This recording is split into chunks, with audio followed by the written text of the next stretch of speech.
Hi friends, welcome to this latest episode of the Nationalist View. And today we'll do, as usual, what we have been doing for the last few weeks, a weekly wrap up of important developments which have happened outside India, but which are important from India's perspective. And I have with me a very special guest, NC Bipindraji. Bipindraji, thank you so much for coming and joining us and taking time out from your busy schedule. Bipindraji is a veteran journalist. He is a specialist of international relations and strategic affairs. He has worked in leading uh, media organizations of national and international repute, and is also the founder, director of Law and Society Alliance, a think tank which is based in India. So, Bipindraji, thank you once again for joining us. And the first story which we are going to take is it's about the continued persecution of Hindus in Bangladesh. And I'll just share first video with our viewers and Bipindraji. I also wanted to have a look at it. Taslima Nasreen, the exiled Bangladeshi author, shared this video. The background of this video is that recently in the Chittagong area of Bangladesh, a guy named Usman Ali, who is member of Jamaat Islami, posted a derogatory comment against Hindus and ISKCON organization. And when Hindus came out to protest, then the Bangladeshi army and police targeted them. Even blank rounds were fired. And this is, I'm quoting a report from one of the uh, popular newspapers there, Pratham. And along with that, there is another development that a complaint has been filed by Anwaruzzaman Chaudhary, who is a former mayor of Sylhet City Corporation, against Muhammad Yunus, who is chief advisor to the interim government of Bangladesh in international. This complaint has been filed, or this petition has been filed in the International Court of Justice, Hague. And he's being accused of aiding and abetting and overseeing the genocide of Hindus and other minorities, as well as the Awami League cadres between August 5th and August 8th.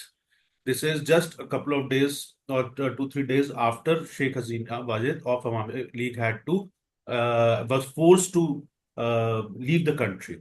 And this by this so-called student-led movement. So first I'll play the video and then we'll take a comment from Bipindraji about how does he look at the overall situation.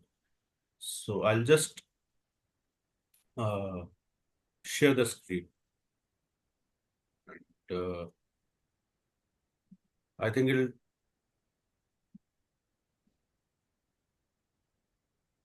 I'll just share the video and I think we haven't got the video right now, and we'll take a look at the video later on, and meanwhile you can talk about it, Bipindraji. Yeah. Yeah, in fact, I have seen this video, which was posted by Taslima Nasreen, where the clash between the Bangladesh army and Hindus who were protesting in Chittagong is being shown in that video. So what has actually happened is that a particular member of the Jamaat Islami, which is a hardcore Islamic radical movement I'll just stop you for a moment, yeah, Bipindraji, and I've got the video. yeah, So here sure, is the sure. video Yeah. on Taslima Nasreen's Twitter handle or X handle. So let's have a look at this. Is just a 59-second video. Yeah. And this is showing you what was happening in Hazari Gali area of Chittagong in Bangladesh, about the story which we have talked. Yeah.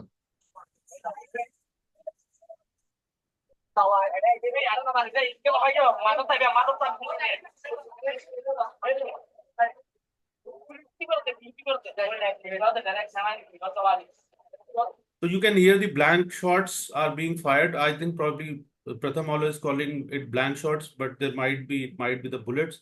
But you can see the panicking Hindus and you can hear the shots being fired, and the CCTV cameras were taken out before this action was taken. So that it's one of the rare videos which has come out.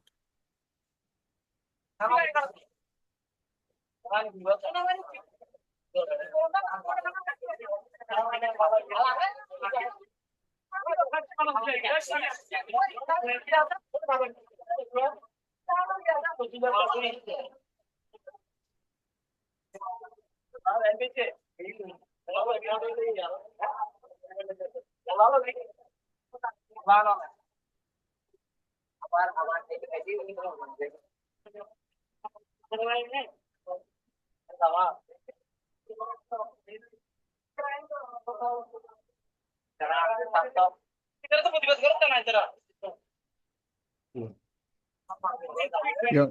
I'll just cut out the noise.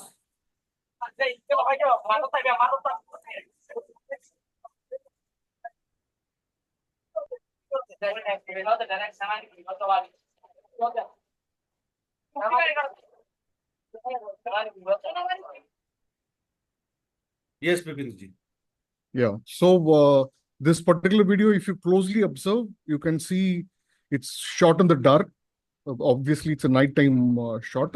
And as you rightly mentioned, the military had closed down all the CCTV cameras in the area so that their violent action against the Hindus who were protesting this, derogatory post against Hindus and ISKCON by a Jamaat-e Islami activist called as Osman Ali should not be shown to the world. So for that reason, they had shut down this CCTV cameras, and this shot has been done by some residents of that locality who witnessed that violence that was happening, committed by the Bangladesh army against the Hindus. So that is the shot that we see in that video. Essentially, if you look at it, since Sheikh Hasina had to flee Bangladesh over the so-called student protest, there has been heavy attacks that has been going on against Hindus and Hindu organizations, Hindu religious places and festivals in Bangladesh for the last 2 months or 3 months now. So I think mid-August till now, I think 2.5 months now, this violence has been happening. So just for your readers' benefit, there have been more than 1,000 incidents of such attacks that have been reported in the last 2.5 months.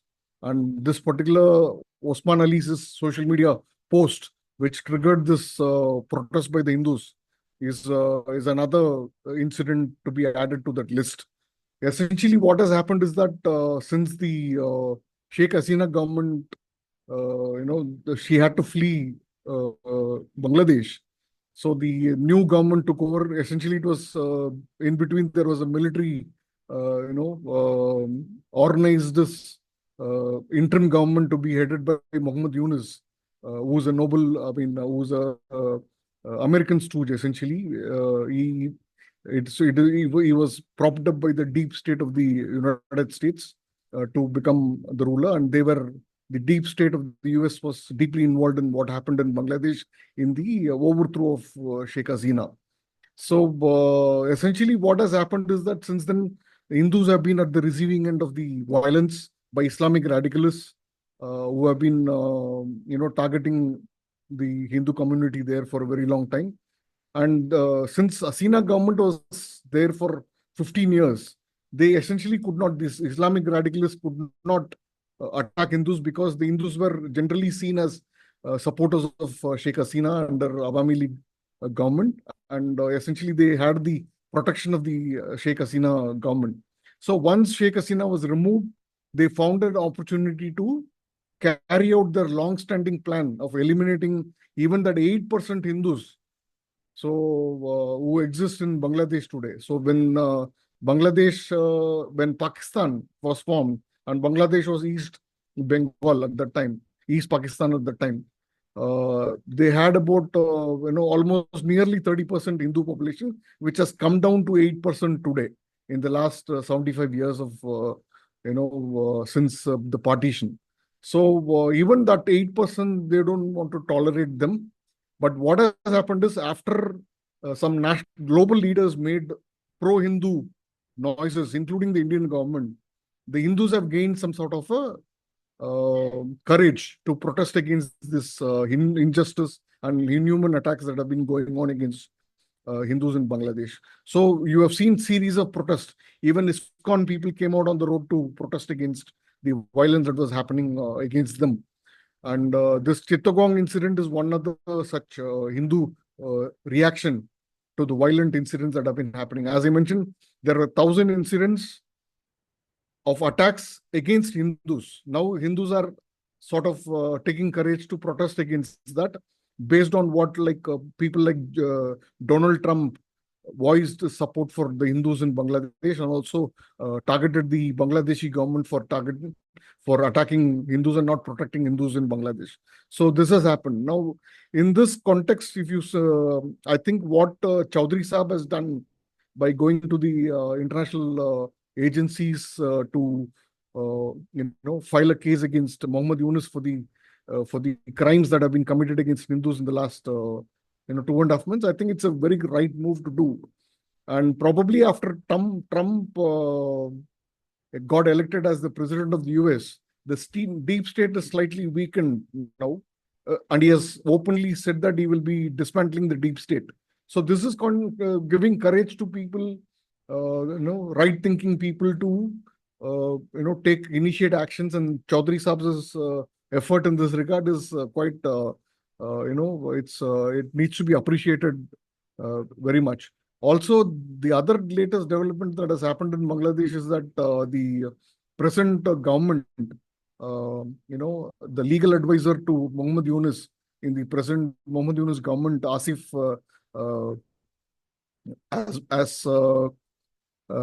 sort of made a statement that they are going to be approaching the Interpol to issue a red corner notice for Sheikh Hasina.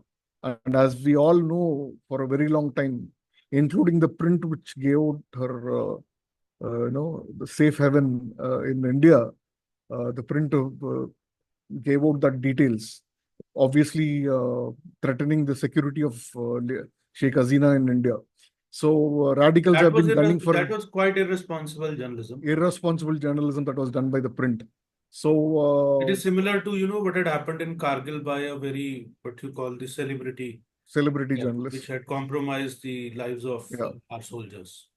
So, radicals have already been gunning, Islamic radicals have been gunning Sheikh Hasina for a very long time. And this particular report by the print online news portal is essentially giving out information for the radicals to come and target. I mean, see, there is no need for a Bangladeshi Islamic radical to come to India to target Sheikh Hasina. This qualm is such that anybody in India can also target her, Islamic radical groups. So that is obviously, what happened to Nupur Sharma? Somebody posted something on the internet, on Twitter, or X platform as it is called today, and it became the Sartan Se Juda Wala movement that happened. It was essentially against Nupur Sharma, is basically the idea behind this Islamic qawm. So anybody and everybody can become a Islamic warrior. Can I just pause you for a moment? This is the story which Bipindra ji is talking about. This Sheikh Hasina is in Lutyens, Delhi, under tight ring, left Hindon base 2 months ago. This story has the details of where she goes for a walk, and you can see, I am with the proper protocol for security. Hasina takes occasional walks for the Lodi garden. Sources confirmed to the print. And so this is a story and this is what we call irresponsible journalism.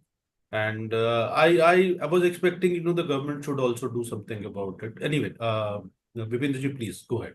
See, Arunji, there is one more issue that needs to be, people like us should, it should worry us.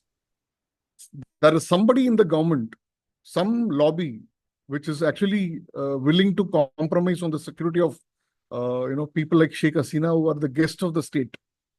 Okay, so I think the root cause of this particular report is the so-called sources in the government. Essentially, I believe it is the bureaucracy which need to be taken to task.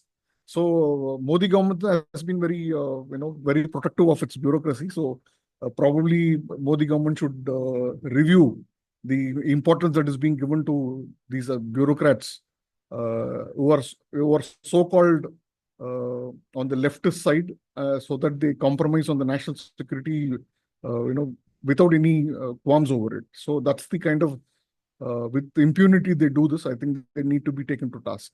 Okay, that aside, what has happened is that the red corner notice that I talked about, which the legal advisor of the Mohammed Yunus government has promised to go to the Interpol to issue some red corner notice against Hasina. This is essentially to put pressure on the Indian government to send her back to Bangladesh to face whatever. If she goes there, she'll be killed. There'll be no trial, nothing. She will be definitely killed. That's the idea behind this particular thing. And as you can rightly see, the situation in Bangladesh is quite difficult for Hindus and the minority groups. Even Christian, Buddhists, all these minority groups in Bangladesh face a crisis at this point in time. I think some sort of a international intervention is required in Bangladesh to stop this genocide that's happening there. Even the 8% Hindus there will be wiped out if this sort of a situation continues. And probably the Indian government needs to do a 1971 sort of an action in Bangladesh, to ensure that this government is and all the anti-India forces there are eliminated completely. Unknown men should be visiting Bangladesh very soon. That's my recommendation. Bipindra, thank you for this detailed response, and we'll move on to the next story because we have been talking about the Hindus in Bangladesh. So another story, a very shocking incident happened in UK. The United Kingdom Prime Minister Keir Starmer. So he held a Diwali party on 10 Downing Street, which is the official residence of the British Prime Minister, and meat was served, alcohol was served. Uh, so this has outraged the Hindus in United Kingdom, and this has actually outraged the Hindus across the world. So, Bipindraji, how do you look at this? And lastly, I Absolutely. just want to mention last year when Rishi Sunak was the Conservative Prime Minister there, so he had also held a party, but there was no meat served and there was no alcohol. So probably what has happened there? Actually, this Diwali festival at 10 Downing Street has been happening for the last 15 years now. It's not just during Rishi Sunak's time. It's very similar to the Diwali on the Hill in Canada's Ottawa. Okay, so this sort of a Diwali celebration with the Hindus of UK, Canada, US, even White House hosts these Diwali fests. I think I believe this is an absolutely insensitive thing that what the UK Prime Minister Keir Starmer has done. I mean, I won't blame him directly, but at least the people who are organizing this Diwali fest on his behalf need to be a little sensitive. And it's just a matter of query. I mean, you are calling some 100 odd Hindus from London to participate in this Diwali fest. I mean, you have also invited some religious leaders there, some Hindu group leaders. Just call them and ask them, is meat and wine served in Diwali fest? This is not some kind of a Halloween party where you serve wine for the elders and candy for the kids. This is not the kind of Halloween festival or something like that, or even Thanksgiving Day where you have you serve meat and wine and stuff like that. I mean, this is not a festival of that sort. It's just a matter of query, common sense. I think I think that's also a sign of how poorly they do their homework, and I think that's why probably UK is in a state in the kind of the state of affairs in UK on every front, whether it is financial, whether it is their internal security, whether it is Islamic radicalization. There seems to be an utter lack of sensitivity, not only utter lack of sensitivity, but almost lack of knowledge or information, almost kind of amounting to stupidity, I would say. yeah. So No, it's basically not just stupidity. It's also ignorance that is mixed with it. Let me ask you a simple question. Let your viewers also think about it. If Keir Starmer was organizing a iftar party, you think he will serve pork? Definitely not.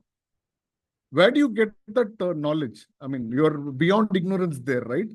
So where do you get that knowledge? So it's a matter of simple query. or at least, at least I think Hindus should need to get violent now if they serve meat and wine in a Diwali party, and storm the 10 Downing Street, and break everything that is available there. And probably that is when people will realize that these kind of things are not acceptable in a Hindu festival.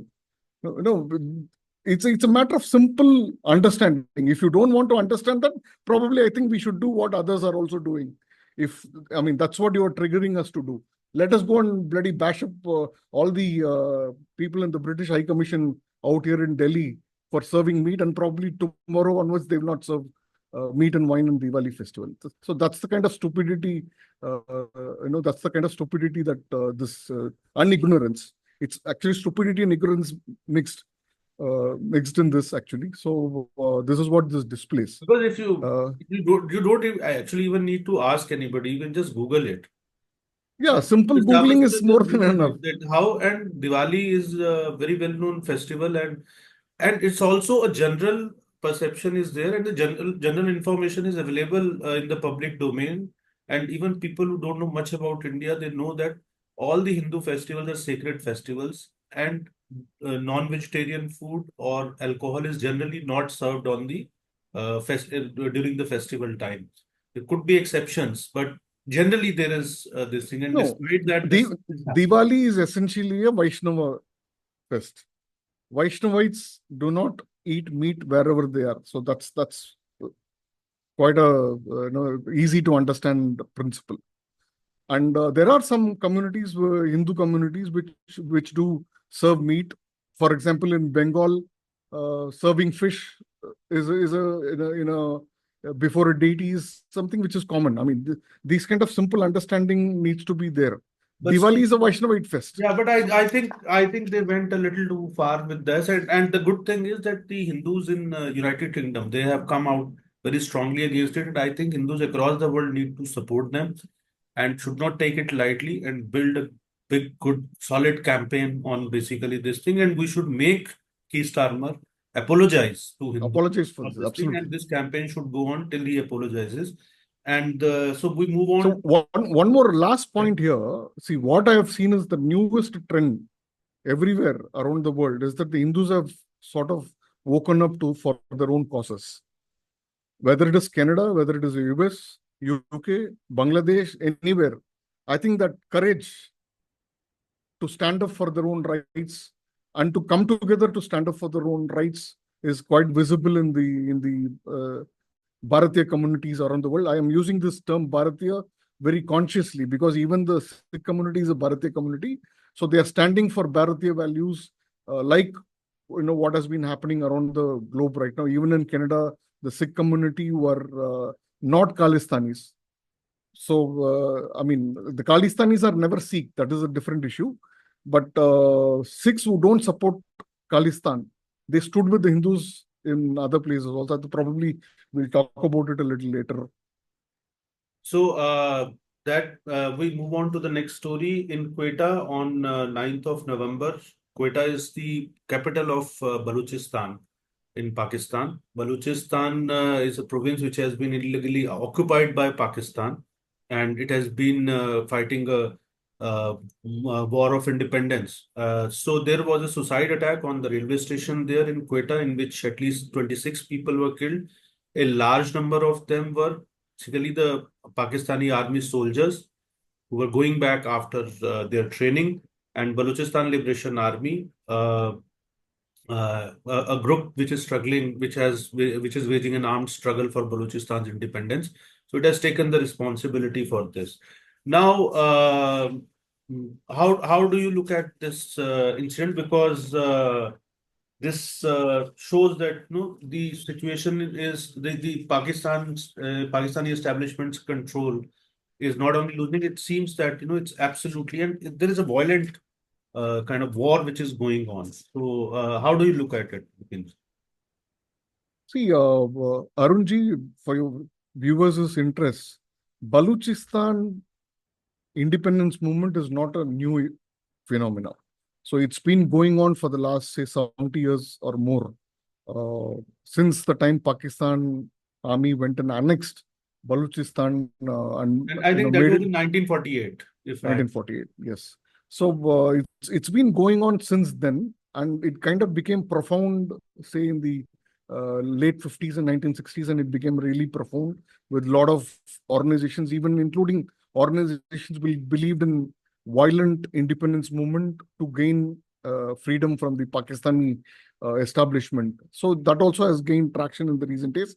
And obviously, this Kota railway station incident that you talked about has been owned up by Baluchistan Liberation Organization, which is a organization which believes in violence to attain their independence.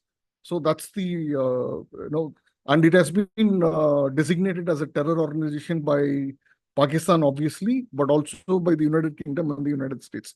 So they have owned up for this attack. And if you look at the attack, it was a suicide bomber who blew himself up in the railway station when it was crowded and people were waiting to board a train. And there were more than 100 odd people on the platform nearby the place where the suicide bomber blew himself up. And more than half the people who have been dead, you mentioned 26, the numbers could have risen in the last 2-3 days. So half the number of the dead, that's about 12 to 15 people, are Pakistan Army soldiers. So Baluchistan Liberation Army targets only the places where Pakistan Army soldiers are in large number. They don't target civilians essentially, but civilians become collateral damage in these kind of attacks. Like in this particular attack, the other half are civilians, including some Pakistan Railway employees. So they are also have been killed in this particular blast. So that is the kind of incident that has happened. And as most of your viewers would know, Balochistan is a very rich locality with very poor people. So when I say rich, Balochistan is rich. It is rich in natural gas. It is also rich in minerals. So it's quite rich in terms of natural resources. But the poor people there are very poor. And what has happened is, after the Chinese-Pakistani agreement to start the Belt and Road Initiative in Pakistan in the form of China-Pakistan Economic Corridor, which is essentially a lot of infrastructure projects. So the benefits from those projects have not percolated down to the people. It has not provided them employment. It's not provided them with business opportunities. It's not provided them with employment opportunities and opportunities to make their life better in terms of economic terms. So people are pretty angry. Even the local people are pretty angry. And in the recent months, there have been more than 100 attacks since January 2024. Essentially within Balochistan. It's not even the entire Pakistan. I'm talking just about Balochistan. There have been more than 100 attacks that have happened, including attacks on Chinese engineers who are working there on the CPEC projects in Pakistan. So essentially, this is a anger from the people of Balochistan against the Pakistan establishment and against the Chinese for supporting the Pakistan establishment through the CPEC project. So also we should understand that Balochistan, since the independence movement gained traction in the late 50s and early 1960s, there have been huge human rights abuses that have been perpetrated by the Pakistani establishment, particularly the Pakistan Army, on the local people, including those freedom movement activists who don't believe in violence, who want to do peaceful movement for their independence. Even those people have been targeted, and a lot of unexplained disappearances of activists have happened. A lot of killings have happened, like even abroad. Baluchi activists, Karima Baluch was killed in Canada. So we know about that incident. So these kind of killings have taken place. Then torture of activists in prisons, extrajudicial killings of activists, all these forced disappearances, these are all quite common in Balochistan today. And Balochistan is not an isolated freedom movement in Pakistan. Let's remember that. There is a Sindhustan movement that is happening currently. There is a Pashtun areas in northern Pakistan where there are freedom movements. There are also freedom movements in Pakistan-occupied Kashmir and Gilgit-Baltistan. So probably if the Pakistan army is much more weakened following what has happened in the recent years, including this political weakness that Pakistan is facing today because they have not been able to counter Imran Khan's PTI political party. I think if that continues in this direction, probably Pakistan will implode, and it's quite possible that it will get fragmented into multiple nations, in the coming days or years. But that is too far-fetched, I would say. But it's a kind of a likely scenario. I'm not saying that it's going to happen immediately, but it's a likely scenario if this trend continues in Pakistan, and particularly if this kind of attacks continue to escalate over the period of time. So I just want to move on to the last item of today's discussion, and that's that the Hindus and Sikhs, they held a massive demonstration in New Delhi in front of the Canadian High Commission on 10th of November, that is Sunday. And they were protesting the attack on the Hindu temple in Brampton in Canada. So that's a very, I'll just share a video with our viewers, and so you can see this is the video, and this is about this is the demonstration in which the Hindu and Sikh activists. So they are. So this was the demonstration which was being held, and the good thing is that people were trying to create a fault line between Hindus and Sikhs in the garb of Khalistan movement. So they got a befitting reply, I would say, with this kind of a demonstration in the national capital. And even we have seen now in Canada also, the Hindus and Sikhs were not supporting Khalistani movement or Khalistanis. So they have come together post Brampton event. So it does seem to be, as you had mentioned, Bipindraji, but these are positive signs, no? So how do you look at this? Absolutely. I mean, as I mentioned just a few minutes earlier, Sikhs are not Khalistanis, and Khalistanis are not Sikhs. Let us be very clear about it. So there is a clear distinction. Sikhs are patriotic Indians, patriotic Bharatiyas. So Khalistanis are terrorist violent groups. Let's be very clear about it. So there is no difference. So somebody was calling it as Dustbinistan or something like that. With regard to Khalistan. So I think that is the true definition of what Khalistan is right now. So this trend we have witnessed both in India and in Canada, where Sikhs and Hindus have come together to protest against the anti-India rhetoric of the Khalistani groups in Canada. So, of course, in India, there is not much of a support. There is no support at all, almost zero support for Khalistan in India. And most of these elements who claim to be Khalistanis are essentially taking shelter under the Khalistan umbrella for their criminal activities, for their terror activities. That is their background. Most of these people are criminals. Let me just go into it and explain one by one of the recent figures, Khalistani figures who have been arrested or who have been, involved in these protests that has happened in Canada in the recent times. So this particular protest in Delhi that you talked about was organized by Hindu Sikh Global Forum. That's what the organization claims to be its name. So you find both Sikhs and Hindus in the protest. And I have been kind of recommending this for a very long time. If you find any Khalistani attack or protest or defacing of any Indian High Commission office or consulate office in anywhere in around the globe by the Khalistanis, you should do same thing to the Canadian High Commission or the Australian High Commission or the British US Embassy in India. So I'm very clear about it. It's basically diplomacy is all about reciprocity. If your consulates and your embassies don't get protection from the local government in Canada, UK, or US. I think the Canadian, US, and Australian embassies and high commissions in India will also should not get any protection. It's very simple. So what yesterday the Delhi police did was to prevent these people from entering the diplomatic enclave in Delhi, in where all the embassies and high commissions are there.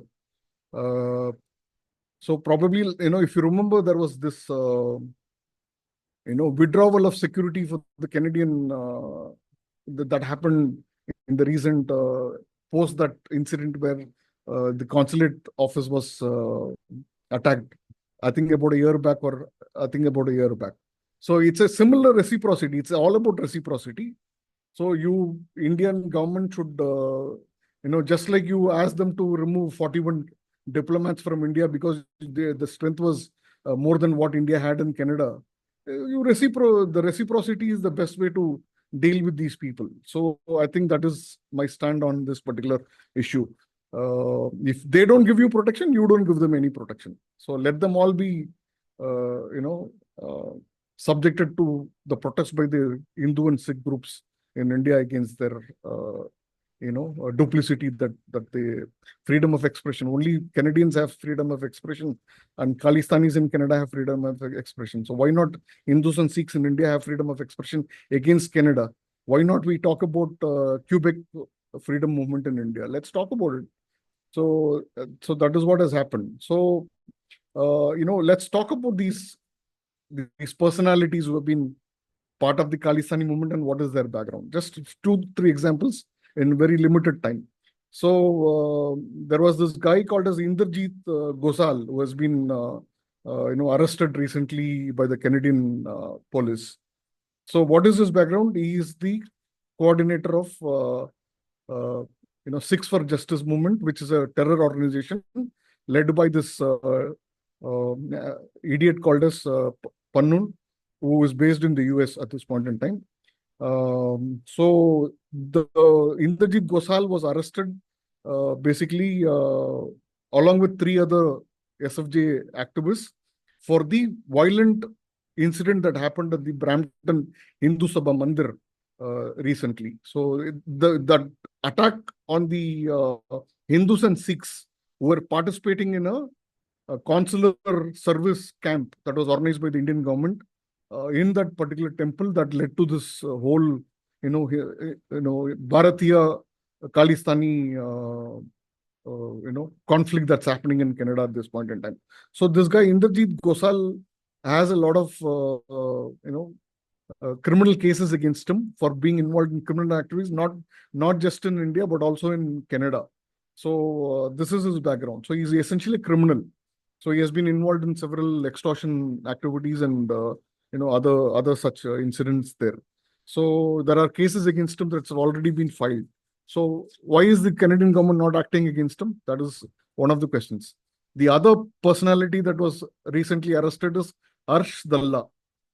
So Harsh Dalla right now he is the Khalistani Task Force chief. Khalistani Tiger Force chief. After this guy Nijjar was bumped by another Khalistani gang, which did not like his activity. So it's essentially a internal struggle between the Khalistanis that led to the killing of Nijjar. And these guys are probably involved in all this. And Arshidullah is involved in at least 2 murders in Punjab and at least 1 attempt to murder case in Punjab. He targeted a few people, he killed a couple of them, and he fled India, and he was provided asylum by the Canadians. So Canada is essentially inviting all the criminals around the world and giving them citizenship. So it's a very good citizenship policy that they have. Probably they should take everybody, including Dawood Ibrahim. So they should take all of them and give them citizenship there. And probably also all these Al-Qaeda and Taliban terrorists should also be given citizenship in Canada. That's the best way to, increase Justin Trudeau or Dustbin Trudeau's government and to win election in Canada later. So we'll end our discussion here. Thank you so much, Bipindra for speaking on all these issues and sharing so much of information with our viewers and also your perspective and also how India. Before you end Yeah, on Canada, there is one more point. What we need to remember: they have arrested 4 people for the Niger killing. Let me name them. So name is a good revelation. Kamalpreet Singh, Karanpreet Singh, Karan Brar, Amandeep Singh.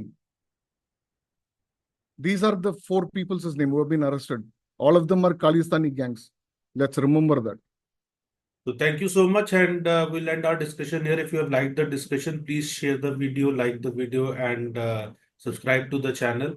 And Bipindra, we will be back with Bipindraji for the next weekly wrap of foreign news. And thank you so much once again, and thank you viewers for watching us patiently. Thank you so much.